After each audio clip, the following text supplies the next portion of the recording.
मसीह यीशु में आप सबकी सलामती हो। आपकी सलामती। हाय खुदा के पाक कलाम को हम खोलेंगे और हम खुदा के पाक कलाम में से विधि से मैं कहूँगा कि वो खुदा के कलाम की वो तलावत करें। मुकद्दस मत्ती की अंजील 5 बाब उसकी 43 आयत से पढ़ेंगे। और तुम सुन चुके हो कि कहा गया था कि अपने पड़ोसियों से मोहब्बत रख और अपने दुश्मन से अदावत।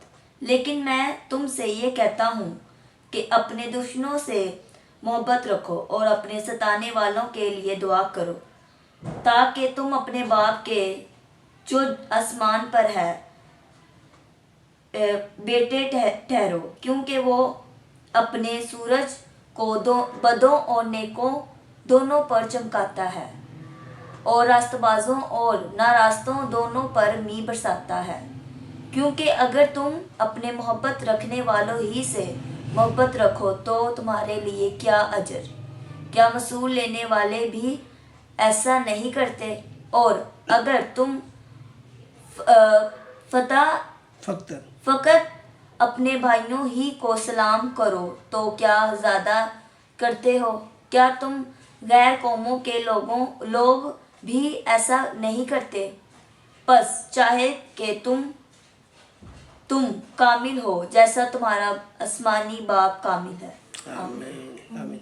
खुदा का पाक कलाम पढ़ा सुना जाना हम सब के लिए बाइस से बरकत हो। मुकद्दस मत्ती की अंजील में से आज 5वें बाब के अंदर हमें जो पैगाम मिलता है और सीखने के लिए, और यहाँ पर हम देखते हैं कि यीशु मसीह जो है, यीशु मसीह के पास उस वक़्त शिगिर्द भी है और सरदार काहिन, फ़कीह और भी बेशुमार कौमों के लोग होंगे जो यीशु मसीह के आस पास मौजूद। यीशु मसीह ने उनको कहा, तुम सुन चुके हो कि तुम सुन चुके हो, कहा गया था कि अपने पड़ोसी से मोहब्बत रखो और अपने दुश्मनों से अदावत रखो। ये जो रेफरेंस है ना, ये जो हवाला जो यीशु मसीह ने उस वक़्त दोहराया, बयान किया, पेश किया शिगिर्दों के आगे, और उस वक़्त जो लोग यीशु के सामने हैं, तो ये हवाला जो है कि ये तौरात के अंदर मौजूद है।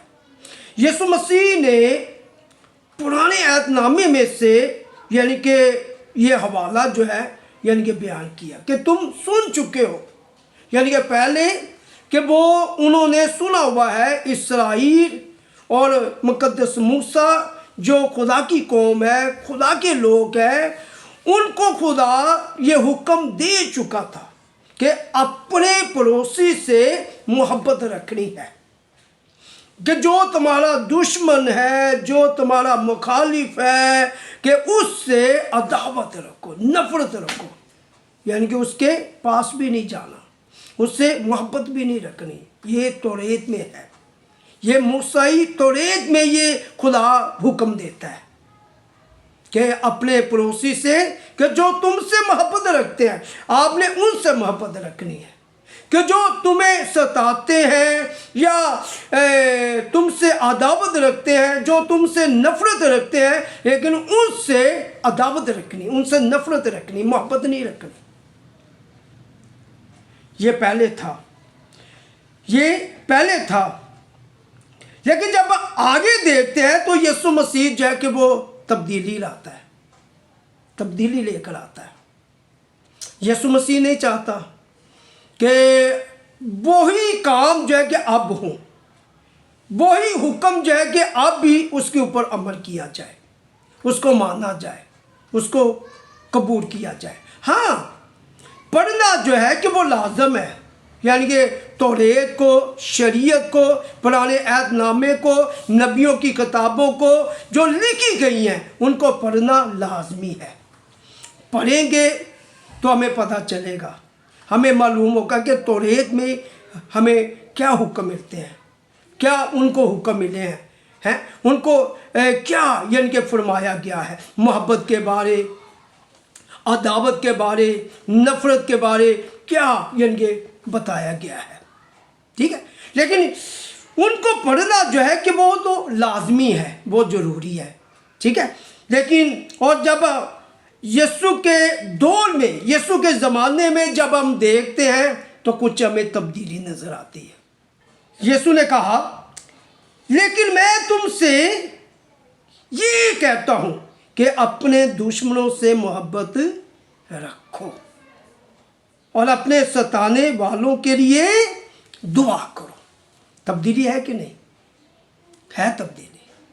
पहले क्या कहा गया कि तुम सुन चुके हो और अपने पड़ोसी से मोहब्बत है और अपने दुश्मनों से अदावत। यहाँ पर क्या कहा गया? यीशु ने कहा कि मैं तुमसे ये कहता हूँ कि अपने दुश्मनों से क्या रखो? मोहब्बत रखो। अपने दुश्मनों से मोहब्बत रखो। जो तुम्हारे दुश्मन है, जो तुम्हारे मुखालिफ है, जो तुम्हें सताते हैं, परेशान करते हैं, लेकिन उनसे भी यीशु मसीह कह रहा है, यीशु तालीम दे रहा है, यीशु फरमा रहा है कि उनसे क्या रखो? मोहब्बत रखो। और जो तुम्हें सताते हैं कि उनके लिए क्या करो? दुआ करो। ये यीशु का हुक्म है। ये किसका हुक्म है? यीशु का हुक्म है कि जो तुम्हें सताते हैं उनके लिए दुआ करो, जो तुम्हारे दुश्मन है उनके लिए, उनसे क्या रखो? मोहब्बत रखो। और आगे जो यीशु ने बात कही है, आगे जो यीशु ने बात की कि अगर दुश्मनों से मोहब्बत रखेंगे, जो सताते हैं उनके लिए दुआ करेंगे, तो फिर वो क्या ठहरेंगे? वो क्या बनेंगे? यीशु मसीह जो यहाँ पर बयान करता है, यीशु मसीह कहता है ताकि तुम अपने बाप के जो आसमान पर है बेटे ठहरो। हालेलुया। है यानी कि दुश्मनों से मोहब्बत रखने से, उनसे प्यार करने से, और जो तुम्हें सताते हैं उनके लिए दुआ करने से, यानी कि वो शागिर्द जो है कि वो क्या ठहरेंगे? बेटे ठहरेंगे जो आसमान पर बाप है, यानी कि उसके बेटे कि वो ठहरेंगे। Hallelujah, hallelujah. है लेकिन बेटे ठहरने के लिए, बेटे बनने के लिए उनको क्या करना होगा? यानी कि दुश्मनों से मोहब्बत रखनी होगी, सताने वालों के लिए दुआ मांगनी होगी, फिर वो बेटे बनेंगे। ये यीशु की तालीम है। यीशु की तालीम के अंदर हम देखते हैं कि मोहब्बत है, मोहब्बत की तालीम है, एक दुआ की तालीम है। और यीशु मसीह ये चाहता भी है, और लिखा है क्योंकि वो अपने सूरज को बदों और नेकों दोनों पर चमकाता है। हालेलुया। है और खुदा की जो मोहब्बत है उसको आप देखें, अगर सूरज सुबह को निकलता है, आज भी निकला है, तो क्या सिर्फ नेकों पर वो चमक रहा है? नहीं, यानी कि वो बदों पर भी, दुनिया में जैसे भी लोग हैं, किसी भी तरह के लोग हैं, उन सब के ऊपर यानी कि सूरज की रोशनी पर रही है, वो चमक रही है। हालेलुया। वो उनके ऊपर रोशनी पर रही है और फ़ायदा उठा रहे हैं। क्या उठा रहे हैं? फ़ायदा। अगर रोशनी होगी वो चलेंगे तो वो ठोकर नहीं खाएंगे, हैं? अंधेरे में चलेंगे, तरीकी में चलेंगे तो क्या खाएंगे? ठोकर खाएंगे, गिर पड़ेंगे। उनको अगर कोई आगे कोई चीज़ आ जाती है, यानी कि जिससे यानी कि उनको ठोकर लगे, हैं, तो अंधेरे में उनको दिखाई नहीं देगी, नज़र नहीं आएगी। अगर रोशनी होगी तो उनको नज़र आएगी, तो वो बच जाएंगे, उससे थोड़ा सा यानी कि होकर यानी कि वो गुजर जाएंगे। ठीक है, लेकिन सूरज जो है कि वो बदों पर भी चमकता है, नेकों पर भी चमकता है, दोनों पर है। ये खुदा की क्या है? यकसा मोहब्बत है। ये यकसा खुदा की मोहब्बत है। फिर आगे लिखा है कि रास्तबाजों और नारास्तों दोनों पर मी बरसा है, यानी कि सूरज भी दोनों पर चमकता है और बारिश भी जो है, मी भी जो है, ये भी दोनों के ऊपर ही बरसता है। Hallelujah, hallelujah. तो ये मोहब्बत जो है कि यीशु मसीह लोगों से चाहता है, दुश्मन खड़े भी हो जाए और खिलाफ भी हो जाएं तो उनसे भी मोहब्बत रखनी, ताकि नफ़रत की जगह उनके दिलों में मोहब्बत आ जाए, वो मोहब्बत करना शुरू करें। यानी कि पैर करनी है, कदम उठाना है, आगाज़ करना है। तो मेरा ख्याल है वो भी मोहब्बत करना शुरू कर देंगे, दुश्मन जो है वो भी मोहब्बत करना शुरू कर देंगे। यीशु की जो तालीम है उसको मानना शुरू करेंगे। Hallelujah, hallelujah. और आगे क्या लिखा है? यीशु ने 3 सवाल किए हैं यहाँ पर। कितने सवाल है भाई? यहाँ पर 3 सवाल है। 3 सवालों के अंदर जब हम देखते हैं ना, 3 सवाल जो है इनके ऊपर गौर करें। लिखा है कलाम में, क्योंकि अगर तुम अपने मोहब्बत रखने वालों ही से मोहब्बत रखो तो तुम्हारे लिए क्या अजर है? ये सवाल है? ये क्या है भी?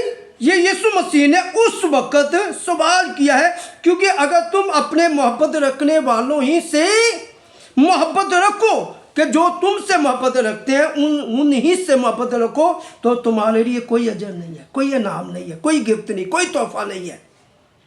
तुम खो दोगे, है, तुम्हें नहीं मिलेगा।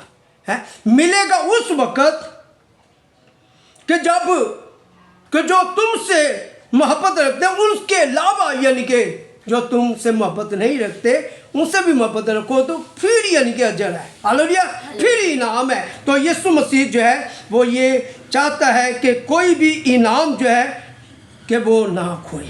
हालेलुया, है, उनको हासिल करें। ये पहला सवाल। आगे लिखे, क्या मसूल लेने वाले भी ऐसा नहीं करते? ये दूसरा सवाल कि जो मसूल लेने वाले हैं, मसूल लेने वाले किनको कहा जाए? जो सूद के ऊपर कर्ज देते हैं, सूद के ऊपर कर्ज देते हैं। आज भी सेंटर बने हैं, बैंक हैं, यानी कि वो क्या देते हैं बैंक में, वो सूद के ऊपर कर्ज देते हैं। वो ये नहीं है कि सिर्फ अपनी बरादरी को, कि अपनी बरादरी को ही दे। उनके लिए सब कौमें जो है, अगर मुल्क पाकिस्तान में है तो उन्होंने सबको ही देना। क्यों देना? क्योंकि अगर अपनी कौम को ही देंगे तो नफ़ा जो वो कम होगा, अगर सब कौमों को देंगे तो नफ़ा ज़्यादा होगा। है, सिर्फ उन्होंने एक कौम के लिए ये ठहराया नहीं है, सब कौमें आई, सब कौमें यानी कि वो क्या करें, हासिल करें, ताकि उनको ज़्यादा मुनाफा मिले, ज़्यादा नफ़ा मिले। ठीक है, यानी कि वो सब से ही उनकी ये मोहब्बत है। वो तो कारोबार करते हैं, लेकिन ये मोहब्बत का दर्स जो है ये यीशु मसीह दे रहा है कि वो सबसे मोहब्बत करते हैं, वो सबको ही देते हैं। है, तो आगे क्या लिखा बेटा? आगे क्या लिखा? अगर तुम फक्तन अपने भाइयों ही को सलाम करो तो क्या ज़्यादा करते हो? सिर्फ अपने भाइयों को ही अगर तुम सलाम करो तो क्या यानी कि ज़्यादा करते हो? कोई फ़ायदा नहीं है। अच्छा तो ये है कि तुम दूसरों को भी सलाम करो दूसरों को भी सलाम करो, दूसरों के लिए भी सलामती चाहो, दूसरों के लिए भी खैरियत चाहो, दूसरों के लिए भी बरकत का सबब बनो। है, आखिरी बात मैं कहूँगा यहाँ पर, क्या गैर कौमों के लिए, गैर कौमें भी ऐसा नहीं करते? गैर कौमें जो है ना, जब वो जा रहे होते हैं ना, जा रहे होते हैं तो वो भी किसी को जानते भी नहीं है कि ये किस मज़हब का है, किस कौम का है। वो कहते हैं अस्सलाम वालेकुम। ऐसे गैर कौमें जो है वो भी यानी कि राहगीर को वो कह देते हैं, वाकई सही बात है ना, लेकिन वो ना जानते भी वो सलामती मांगते हैं, खैरियत मांगते हैं। तो यीशु ने कहा कि तुमने भी ऐसे ही करना है। ठीक है, ऐसे ही करना है। और आगे लिखा है, आखिरी आयत 47 में लिखा है, बस चाहिए कि तुम कामिल हो जैसा तुम्हारा आसमानी बाप कामिल है। ये आखिरी बात है जो यीशु मसीह चाहता है। यीशु मसीह चाहता है कि मेरे शिगिर्द, मेरे लोग जो हैं क्या बने? कामिल बने, मुकम्मल बने। मुकम्मल और कामिल उस वक़्त बनेंगे कि जो तालीम यीशु मसीह ने दी है उसके ऊपर जब हम अमल करेंगे, उसको फॉलो करेंगे, कबूल करेंगे, तो फिर कामिल बनेंगे, मुकम्मल बनेंगे। जैसे आसमानी बाप कामिल है और फिर हम भी कामिल बनेंगे। हालेलुया, ये यीशु मसीह की तालीम है और यीशु मसीह की तालीम के अंदर मोहब्बत है। हालेलुया, यीशु की तालीम के अंदर हमें मोहब्बत नज़र आती है, प्यार नज़र आता है कि जिसने सब के लिए अपनी जान दी, कफारा दिया और मार खाई है। तो यीशु मसीह चाहता है कि भी सबके साथ मोहब्बत की जाए। चलें, यीशु मसीह आपको इस कलाम से बड़ी ब्लेसिंग दे, मुझे बरकत दे